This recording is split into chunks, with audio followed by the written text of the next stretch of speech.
Hello folks, today if my hair looks a little extra fluffy than it does normally, that will be because I've been trying on lots of different helmets from the brand SIMPSON, which is an iconic brand. They've got a great reputation, they are very popular, and a lot of that comes from their pretty aggressive styling. We've actually reviewed their full face offerings. On this occasion we're going to stick to the open face I have in front of me here, which is called the Chopper. At the time of making this video they have a starting price of £195, and there are a variety of different colours that you can get this in, as well as a carbon fibre version if you prefer. Predominantly the colours are matched with white and black, which is kind of a staple of SIMPSON as a whole. Something else that's a staple in terms of visual appeal to SIMPSON motorcycle helmets is the big aggressive chin bar, and you would wonder how they would manage to incorporate that on an open face motorcycle helmet. Well, they actually have managed to do that, because there are a variety of different accessories that you can get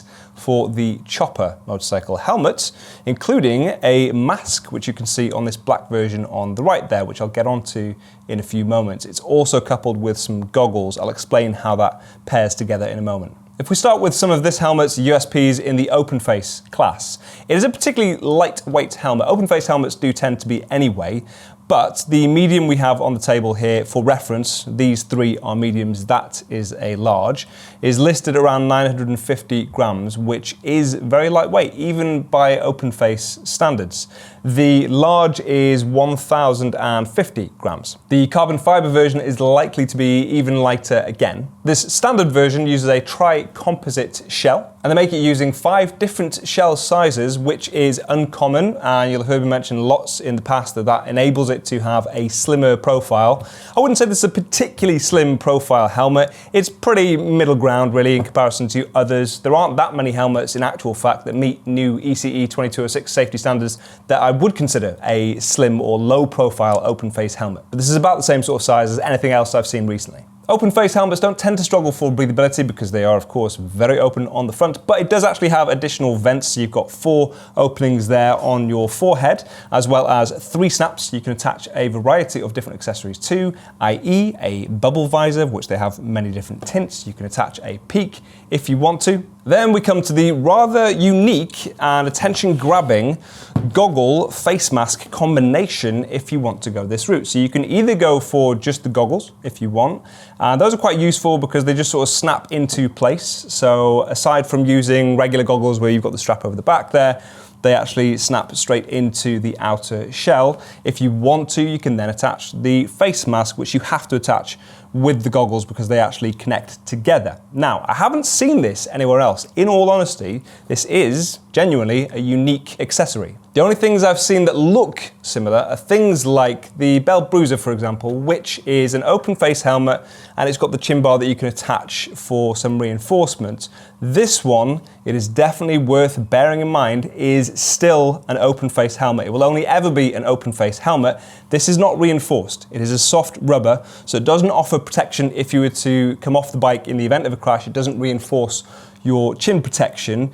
It won't really protect against anything other than, you know, deflecting bugs from your face. It is more there for improved comfort, deflecting wind, airflow if you're doing higher speeds, and obviously an open face just won't cut it. By virtue of that fact, I am curious to get your take as to whether or not you feel like this would be a useful accessory, or at this stage whether or not you just go for one of their full face options, of which they have many, and they do look similar to this because of course it has that unique SIMPSON style, that really blocky chin bar, for example. Either way, it doesn't detract from the overall quality of this as a helmet overall. It's still a really, really nice open face option. When it comes to sizing, I found these really comfortable on actually, and I don't always find that of open face helmets. Sometimes the liners aren't that comfortable, or the pinch points on the front and back of my head aren't that comfortable.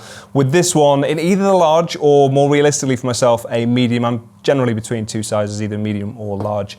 Both of them were really comfortable. And even the medium, which often with other brands would be perched on my head and just not look right, actually is a really comfortable helmet.